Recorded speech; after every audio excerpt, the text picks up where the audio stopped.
औज़ुबिल्लाहिमिनश्शैतानिर्रजीम बिस्मिल्लाहिर्रहमानिर्रहीम। स्टूडेंट्स, मैं सर बिलाल शाह आज जो है मैं अकाउंटिंग के बेसिक कॉन्सेप्ट्स जो हैं वो लेकर हाजिर हूँ। तो ये बेसिक कॉन्सेप्ट बहुत ज़्यादा इंपॉर्टेंट होते हैं। ये बेसिक कॉन्सेप्ट समझे बगैर समझे आप जो है ना कभी भी अकाउंटिंग सीख नहीं सकते। तो लिहाजा ये बेसिक कॉन्सेप्ट जो है ये आप सीखें। ये जो बेसिक कॉन्सेप्ट मैं बता रहा हूँ ये तकरीबन आपको इंटरमीडिएट लेवल पर और बीकॉम लेवल पर बहुत ज़्यादा काम आएंगे, ठीक है ना। तो चलिए हम अपने कॉन्सेप्ट की तरफ चलते हैं। सबसे पहले हम अकाउंटिंग की डेफिनेशन की बात करते हैं। अकाउंटिंग की डेफिनेशन ये है, accounting is the art of recording, यानी अकाउंटिंग जो है रिकॉर्डिंग का एक आर्ट है। किस चीज़ की रिकॉर्डिंग? यानी बिजनेस की रिकॉर्डिंग। बिजनेस का जो हिसाब किताब होता है उसकी रिकॉर्डिंग का एक आर्ट है, उसकी एक टेक्निक हमें बताती है, ठीक है ना। और इसके अलावा जो है ना 5 हेड्स ऑफ अकाउंटिंग है, मेन हेड्स हैं। और ये हर तरह की अकाउंटिंग, चाहे जो किसी भी लेवल की अकाउंटिंग हो, इनमें ये हेड्स को समझना बहुत ज़रूरी है। और ये 5 हेड्स होते हैं, मेन हेड ना। तो सबसे पहले एसेट्स की बात करते हैं। एसेट्स कहते हैं असासे जो होते हैं मालिक के ना, उसे एसेट्स कहते हैं। दूसरा हेड है लायबिलिटीज, लायबिलिटीज मीन कर्जे। और तीसरा है एक्सपेंसेस, एक्सपेंसेस मीन अखराजात। और owners equity, owners equity mean मालिक का सरमाया। और इनकम या प्रॉफिट यानी आमदनी। देखें एसेट्स असासे, एसेट्स क्या होता है? यानी मालिक की मलकियत में जो जो चीज़ें आएंगी वो उसके एसेट्स कहलाएंगे। फॉर एग्जांपल अगर वो बिजनेस कर रहा है मालिक, तो उसका जो बिल्डिंग है, उसके कारोबार में जो फर्नीचर पड़ा हुआ है, उसके कारोबार में जो कैश घूम रहा है, या जो जो चीज़ें उसकी मलकियत में आएंगी या उसकी मलकियत में जो ज़मीन होगी यानी लैंड, वो सारे जो है उसके एसेट्स कहलाएंगे। दूसरी चीज़ है लायबिलिटी। अब जाहिर सी बात है कारोबार अगर चल रहा है तो कारोबार पे कुछ ना कुछ कर्जे भी होते हैं। माल अगर उधार लिया भी जाता है, जब माल उधार लिया जाएगा या मुख्तलिफ कहीं से लोन लिया जाएगा, जो कारोबार पे जो कर्जे होते हैं उन तमाम कर्जे लायबिलिटीज के अंदर आएंगे। तीसरी चीज़ है एक्सपेंसेस। एक्सपेंसेस से मुराद है जब जाहिर सी बात है कारोबार चलेगा तो उसमें अखराजात भी होंगे, तो कारोबार को चलाने के हवाले से जो जो अखराजात होंगे वो सारे एक्सपेंसेस में आएंगे। उसके बाद ऑनर्स इक्विटी यानी मालिक का सरमाया। जाहिर सी बात है बिजनेस स्टार्ट करने के लिए मालिक ने बिजनेस में इन्वेस्टमेंट की होगी। जो मालिक बिजनेस में इन्वेस्टमेंट करता है उसे ऑनर्स इक्विटी कहते हैं। इसके बाद फिर हम बात करते हैं इनकम या प्रॉफिट की। तो जाहिर सी बात है कारोबार अगर एक कारोबार इस्टेब्लिश किया गया तो उसका मेन पर्पस तो आमदनी है। तो आमदनी जो कारोबार में होती है वो इस हेड में आएगी, इनकम या प्रॉफिट में। चलें आगे चलते। देखिए स्टूडेंट्स, सबसे पहला हेड जो मैंने 5 हेड्स लिखे थे उसमें सबसे पहला हेड एसेट्स है। एसेट्स की 2 ब्रांचेस होती हैं, यानी एक करंट एसेट्स होते हैं, एक फिक्स एसेट्स होते हैं, ठीक है ना। फिक्स एसेट को नॉन करंट एसेट्स भी कहते हैं। देखिए करंट एसेट्स में क्या आता है? कैश आता है, अकाउंट रिसीवेबल आता है, नोट्स रिसीवेबल आता है, मर्चेंडाइज इन्वेंटरी आता है, सप्लाईज आता है, प्रीपेड आता है, बैंक आता है, ठीक है ना। और इसमें सबसे पहले मैं आपको ये एक्सप्लेन कर दूं कि ये चीज़ें जो है ना इनको कहते क्या हैं। तो यानी अगर एक बिजनेस चल रहा है, बिजनेस में जो कैश मौजूद होगा उससे मुराद ये कैश है। अकाउंट रिसीवेबल क्या होता है? अकाउंट रिसीवेबल से मुराद ये है, फॉर एग्जांपल अगर हमारा बिजनेस चल रहा है तो जाहिर सी बात है हम उधार में माल फरोख्त कर सकते हैं, ठीक है ना। अगर हमने उधार में माल फरोख्त किया है, उस माल के जो हमने पैसे वसूल करने हैं उस काबिल वसूल रकम को अकाउंट रिसीवेबल कहते हैं। नॉट रिसीवेबल क्या चीज़ होती है? ये अकाउंट रिसीवेबल की तरह सेम चीज़ है, सिर्फ इसमें हल्का सा फर्क ये है कि इसमें भी माल फरोख्त होता है और फरोख्त किए हुए माल की अगर हम लिखत पढ़त कर लें और उस लिखत पढ़त के बाद जो हमने पैसे वसूल करने हैं उस काबिल वसूल रकम को नॉट रिसीवेबल कहते हैं, ठीक है। उसके बाद आगे चलते हैं मर्चेंडाइज इन्वेंटरी। मर्चेंडाइज इन्वेंटरी से मुराद ये है कि अगर हमारा बिजनेस है, हम जो माल फरोख्त करने के लिए बैठे हुए वो माल हमारा मर्चेंडाइज इन्वेंटरी कहलाएगा। फॉर एग्जांपल अगर हमारी जूते की दुकान है तो जूते हमारे लिए मर्चेंडाइज इन्वेंटरी होगा, अगर हमारे कपड़े की दुकान है तो कपड़े हमारे लिए मर्चेंडाइज इन्वेंटरी होंगे। सप्लाईज क्या होता है? स्टेशनरी का तमाम सामान जो कि हमारे पास कारोबार में मौजूद है, like pencil, rubber, sharpener, marker, pointers वगैरह वगैरह, ये तमाम चीज़ें जो हम इस्तेमाल करते हैं इसको हम सप्लाईज कहते हैं, ठीक है। प्रीपेड क्या होता है कि हम कोई भी रकम अगर एडवांस में कोई पेमेंट हम करते हैं, मालिक यानी बिजनेसमैन जो है कोई भी रकम एडवांस में पेमेंट अगर करेगा तो वो प्रीपेड कहलाएगा। फॉर एग्जांपल जैसे ये 2021 चल रहा है, 2022 का पूरा किराया मैं जो है पूरे साल का किराया मैं एडवांस में अगर पे कर दूँ तो वो प्रीपेड रेंट कहलाएगा, ठीक है ना। अगर मैंने लेबर मंगवाई और लेबर से मैंने काम अभी करवाया नहीं और एक प्रोजेक्ट उनको दिया, प्रोजेक्ट पर काम उन्होंने शुरू ही नहीं किया और उसकी सैलरी मैंने उनको एडवांस में दे दी, तो ये प्रीपेड सैलरी कहलाएगी, ठीक है ना। बैंक से क्या मुराद होता है, जाहिर सी बात है बिजनेसमैन जब कारोबार करता है तो वो बैंक में अकाउंट भी अपना खोलता है, तो बैंक में जो उसका अकाउंट चलेगा वो अकाउंट एक्चुअली बैंक होता है, ठीक है ना।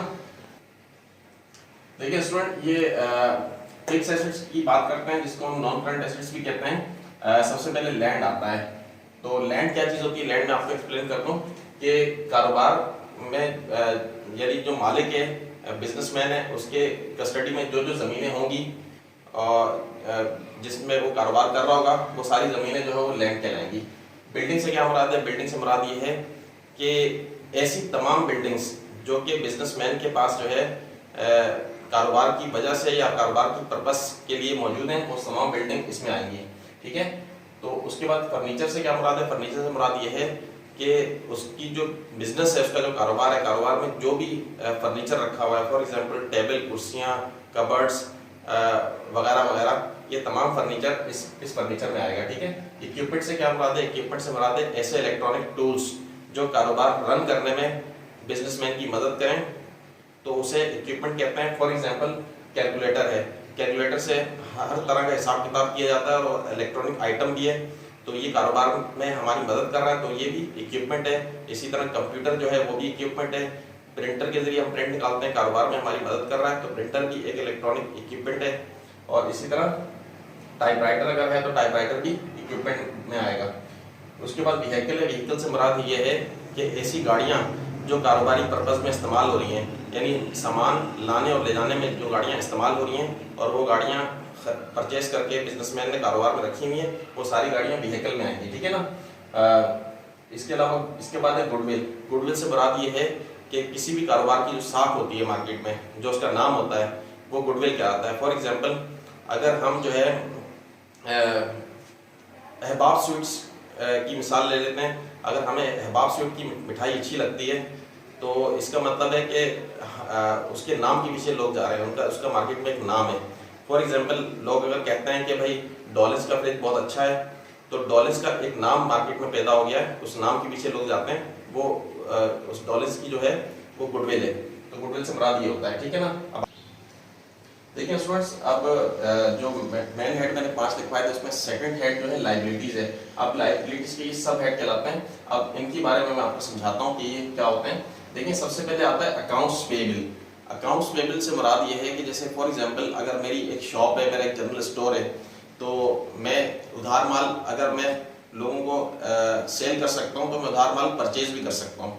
अगर मैं उधार माल परचेज करूँगा, उधार माल खरीदूंगा, तो उसके मुझे पैसे देने होंगे, जो मुझे पैसे देने होंगे वो काबिल अदायगी रकम जो होगी वो अकाउंट्स पेएबल कहलाती है, ठीक है ना।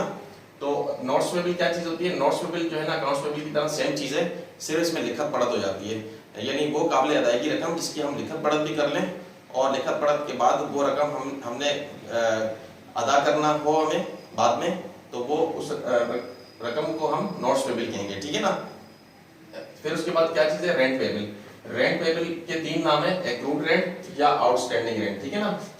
रेंट पेएबल क्या होता है, फॉर एग्जांपल हमने किसी शॉप में या किसी किराए की बिल्डिंग में जो है ना पूरा साल हमने गुजार दिया और या एक टाइम ऑफ पीरियड हमने गुजार लिया और उसका किराया देना अभी बाकी हो, तो उसको रेंट पेएबल कहते हैं, ठीक है ना। सैलरीज पेएबल क्या होता है, सैलरी पेएबल से मुराद ये है कि हमने किसी प्रोजेक्ट पर लेबर से काम करवा लिया, काम कंप्लीट हो गया, मगर उनको सैलरीज देना अभी बाकी हो, तो वो सैलरीज पेएबल कहलाएगा, ठीक है ना। इसके भी 3 नाम है, एक्रूड सैलरीज और आउटस्टैंडिंग सैलरीज भी, ठीक है। उसके बाद है यूटिलिटीज पेएबल। यूटिलिटीज पेएबल से मुराद ये होता है कि यूटिलिटीज के अंदर बिजली, गैस, टेलीफोन और के बिल वगैरह जो होते हैं हमारे, ये यूटिलिटीज के अंदर आते हैं। यूटिलिटीज पेएबल से मुराद है कि बिजली, गैस वगैरह का बिल आ गया और उसको अभी हमने पे नहीं किया, जब तक उसको पे करना बाकी है तो वो यूटिलिटीज पेएबल कहलाएगा, ठीक है। उसके बाद अनअर्न्ड होता है। अनअर्न्ड से मुराद ये होता है कि फॉर एग्जांपल हमने किसी काम की मद में पैसे ले लिए और वो काम अभी हमने नहीं कराया, तो वो अनअर्न्ड होगा हमारा। जैसे फॉर एग्जांपल मैं एक कंसल्टेंट हूँ और मैंने किसी से जो है कहा कि भाई मैं आपको जो है ना किसी बाहर की कंट्री का वीज़ा लगवा के देता हूँ, ठीक है ना। उस वीज़े की मद में मैंने उससे 5 लाख ले लिए फॉर एग्जांपल, ठीक है। तो वो अभी मैंने उसको वीज़ा नहीं लगवा के दिया, तो वो पैसे जो मेरे हाथ पर आ चुके हैं वो मेरे लिए अनअर्न्ड कहलाएंगे, ठीक है ना। और जब मैं वीज़ा लगवा दूंगा तो वो पैसे मेरे लिए अर्न हो जाएंगे। अर्न जो है इनकम के अंदर आता है और अनअर्न्ड जो है वो लायबिलिटी में आता है, ठीक है ना। तो उसके बाद आगे देखें advance from customer. Advance from customer से मुराद है, फॉर एग्जांपल मैं एक मेडिकल स्टोर पे गया, मुझे एक दवाई चाहिए, तो मेडिकल स्टोर वाले ने कहा कि दवाई जो है आजकल शॉर्ट चल रही है, अगर आप मुझे पैसे जमा करा देते हैं एडवांस में तो मैं आपको 1-2 दिन में ला दूंगा, ठीक है ना। तो वो उस दवाई के पैसे मैंने उनको 5,000 रुपये दे दिए, ठीक है ना। तो वो 5,000 रुपये मेडिकल स्टोर वाले के लिए एडवांस फ्रॉम कस्टमर होगा। जब वो मुझे दवाई दे देगा तो ये एडवांस फ्रॉम कस्टमर खत्म हो जाएगा, ठीक है ना। अब आप देखें अनअर्न्ड और एडवांस फ्रॉम कस्टमर थोड़ी सी मिलती जुलती शक्लें हैं, दोनों में फर्क ये है कि ये एडवांस फ्रॉम कस्टमर जो है ये मर्चेंडाइज इन्वेंट्री के बदले एडवांस दिया गया है, और अनअर्न्ड जो है इसमें भी पैसे लिए गए हैं, मतलब इसमें जो पैसे हैं वो किसी काम की मद में लिए गए हैं, दोनों में ये फर्क है, ठीक है ना। इसमें मर्चेंडाइज इन्वेंट्री आ जाती है, इसमें काम आ जाता है। लोन क्या होता है, लोन किसी भी इदारे से लिया जाए या बैंक से लिया जाए तो वो जो बिजनेसमैन होता है उसके सर पर कर्जा होता है, उसने वो लोन वापस करना होता है, तो उसे लोन कहते हैं। इसी लोन भी यानी लायबिलिटीज के अंदर आएगा, कर्ज। लायबिलिटीज का मतलब है कर्जे। देखिए स्टूडेंट, ये एक्सपेंसेस की बात करते हैं, ये हमारा तीसरा हेड है। उसमें सबसे पहले रेंट एक्सपेंस आ जाता है। रेंट एक्सपेंस से क्या मुराद है, फॉर एग्जांपल अगर हमने कोई शॉप या कोई कारोबार के लिए बिल्डिंग हमने किराए पे ली हुई है, उसमें पूरा साल गुजर भी गया और हमने किराया भी दे दिया, यानी दोनों काम हो गए, तो वो रेंट एक्सपेंस हो जाएगा, ठीक है ना।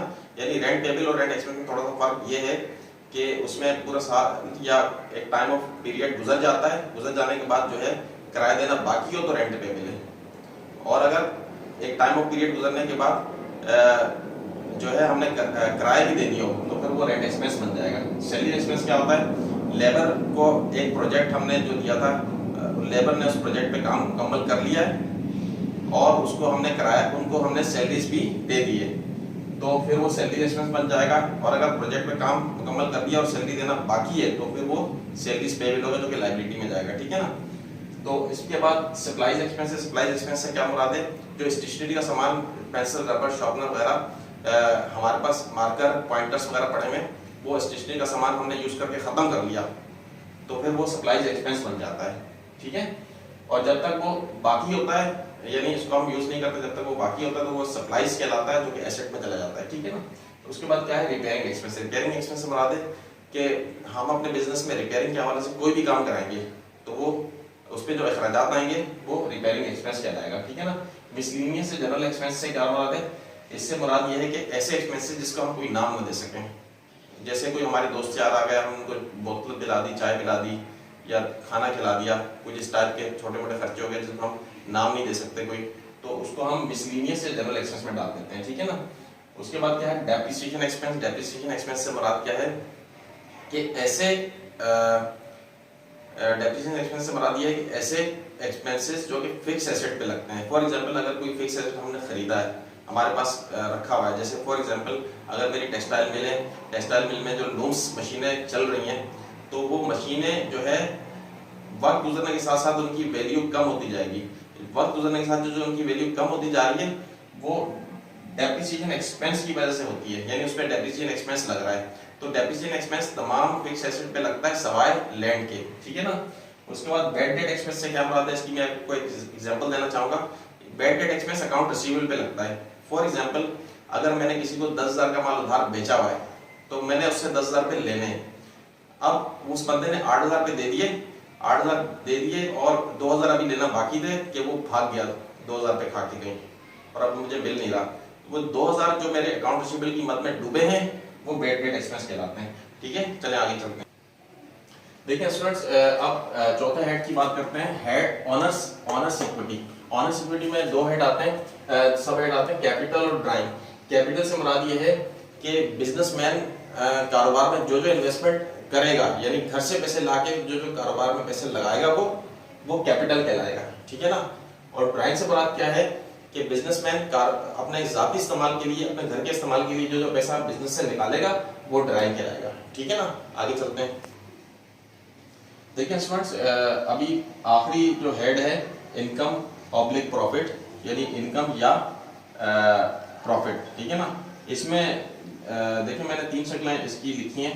Number 1 commission, number 2 earn, number 3 profit. Commission से क्या मुराद है, जाहिर सी बात है मुख्तलिफ कारोबारों में कमीशन पर भी काम होता है, तो जो कमीशन मिलता है तो वो भी हमारी इनकम की एक शक्ल है, इसलिए इनकम में आता है ये। अर्न से मुराद क्या है कि आमदनी, अर्न से मुराद भी आमदनी है, यानी कहीं किसी भी तरह से कोई आमदनी हमारे पास होगी तो उसको हम अर्न भी कह सकते हैं, ठीक है ना। और साल के आखिर में जब हम प्रॉफिट कैलकुलेट करते हैं, साल के आखिर में जो हम अपने बिजनेस का मुनाफा निकालते हैं प्रॉफिट, वो भी इसी में आएगा, ठीक है ना। यानी आमदनी की, ये तो मैंने वैसे ही 3 शक्लें लिख दी, यानी आमदनी की कोई भी शक्ल अगर हो तो वो हमारे पास इनकम या प्रॉफिट वाले हेड में आ जाएगी। और दूसरा मैं एक्सपेंसेस का आपको बता दूं, एक्सपेंसेस के मैंने जो है ना इसमें सारे नाम नहीं लिखे, चंद एक बुनियादी नाम लिखे हैं।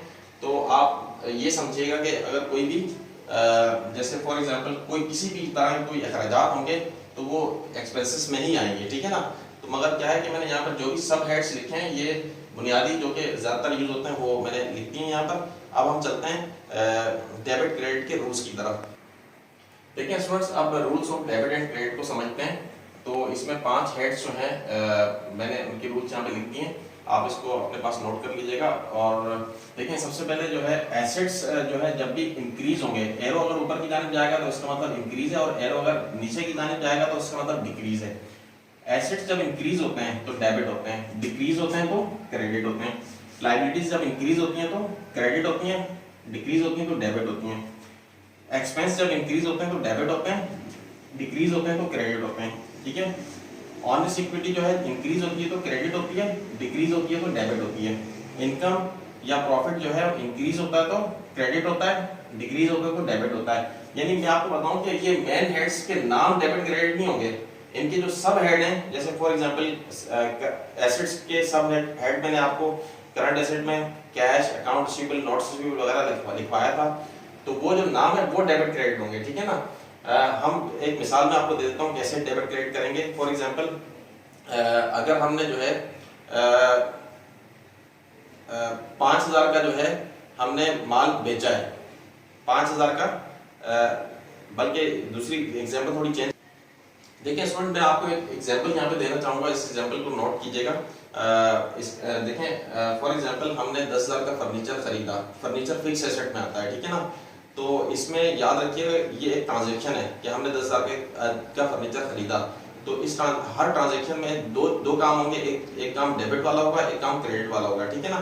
डेबिट क्या चीज होगी, फॉर एग्जांपल जैसे फर्नीचर खरीदा है तो बिजनेस में फर्नीचर आया होगा तो बिजनेस के हिसाब से एंट्री पास होगी, यानी बिजनेस के हिसाब से फर्नीचर आ गया तो इसका मतलब है फर्नीचर एसेट में आता है, एसेट बढ़ गया। एसेट जब भी बढ़ता है तो डेबिट होता है, तो इसका मतलब है मुझे फर्नीचर को डेबिट करना पड़ेगा। तो मैं क्या करूंगा, फर्नीचर को डेबिट कर दूंगा 10,000 रुपए से, और मेरे पास से क्या गया, मेरे पास से कैश गया, तो कैश भी एसेट के अंदर आता है। तो कैश जाने का मतलब बिजनेस के हिसाब से कैश कम हो गया, यानी कैश कम होने का मतलब है एसेट्स कम हो गया। तो एसेट्स जब भी कम होता है क्रेडिट होता है, तो मुझे कैश को चूंकि कम हुआ है तो कैश को मुझे क्रेडिट करना पड़ेगा। तो ये हमने एक एंट्री पास की है, फर्जी एंट्री। तो आगे इस हवाले से एंट्रीज के हवाले से मजीद भी लेक्चर अपलोड करूंगा मैं, वो आप देखिएगा। तो इसमें सबसे पहले मैं आपको बता दूं, अगर कोई मसले मसाइल इस लेक्चर में आपको हो, कोई प्रॉब्लम्स हो, तो आप लोग जो है ना मुझसे कमेंट्स में पूछिएगा, तो मैं इंशाल्लाह कमेंट्स का जवाब जरूर दूंगा। और आखिर में आपको ये कह दूं कि अगर मेरा ये लेक्चर आपको पसंद आता है तो इसको आप मेरे चैनल को लाजमी सब्सक्राइब कीजिएगा, इस वीडियो को लाइक कीजिएगा, ताकि इससे हमारी हौसला अफजाई होती है और हम मज़ीद आपके लिए अच्छी वीडियो अपलोड करते रहें। Thank you so